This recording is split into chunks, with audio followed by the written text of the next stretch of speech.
கர்த்தருடைய பரிசுத்தமுள்ள நாம மகிமைப்படுவதாக. இந்த அன்பு தெய்வ பிள்ளைகளே, சவுலுடைய வாழ்க்கையில இழந்து போனதற்கும் அவனுடைய வாழ்க்கையில மிகப்பெரிய பாவமாய் பார்க்கப்படுகிற ஒரு சில காரியங்களை தியானிப்போம். வேதம் சொல்லுகிறது, ஒன்று சாமுவேலுடைய புஸ்தகம் 18வது அதிகாரம் 9வது வசனம், அந்நாள் முதற்கொண்டு சவுல் தாவீதை காய்மக்காரமாய் பகைத்தான். ஐயா, நல்லா கவனமா கேளுங்க.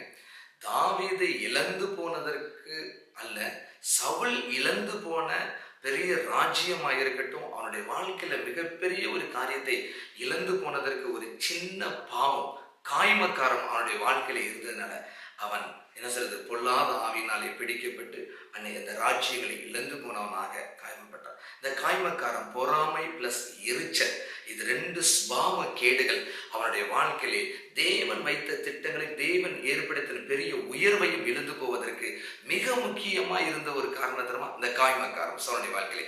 ஆனால் தாவீது மிகப்பெரிய பாவத்திலே விழுந்தவனாய் இருந்தாலும் ஆண்டவர் என் இருதயத்துக்கு ஏற்ற மனிதன் என்று தாவீதை சொல்வதற்கு அவன் பாவத்தை அறிக்கையிட்டு அதிலிருந்து மனம் திரும்பி அதை விட்டு இந்த தேவனுடைய இரக்கத்தை பெற்றுக்கொண்டான். ஆனால் சவுல் அவன் தாவீதை காய்மக்காரமாய் பகைத்தான்.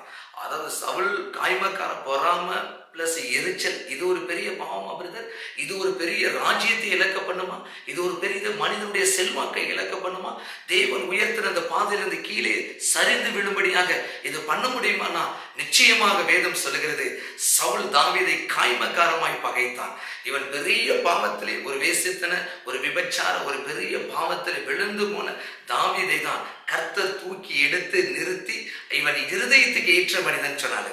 ஆனால் அவ்வளவு பெரிய பாவத்தை சவுல் செய்தனாலும் அவனுக்குள் இருந்த மனிதனை கொல்லக்கூடிய பாவங்கள்னு சொல்லக்கூடிய எரிச்சல், பொறாமை, கசப்பு, இப்படிப்பட்ட சுபாவம் அவனுடைய இருதயத்தில் இருந்ததுனால தேவன் ஏற்படுத்தின விலையேற பெற்ற அந்த ராஜ்யத்தை, விலையேற பெற்ற அந்த அழைப்பை, விலையேற பெற்ற அந்த ராஜ்யனுடைய என்ன சொல்றது, அப்படிப்பட்ட மேன்மைகளையும் அவன் இழந்து போனதற்கு ஒரு சின்ன சொற்ப ஒரு பாவம் அவனுடைய வாழ்க்கையை சீரழித்து விட்டது. அன்பு தெய்வ பிள்ளைகளே, கர்த்தர் இன்றைக்கு உங்களோடு கூட என்னோடு கூட பேசுகிறார். நம்முடைய பார்ப்பதற்கு பெரிய பாவமா இருக்கிறது, அவ்வளோ பெரிய பாவத்தை செஞ்சிருக்கிறாங்க.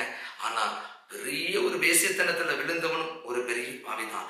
ஒரே ஒரு சின்ன என்ன செய்யறது, கசப்பு, பொறாமை, எரிச்சல் உள்ள மனிதன் இந்த தேவராஜ்யத்தை இழந்து போனான். ஜாக்கிரதையாக இருப்போம், எச்சரிக்கையாக இருப்போம்.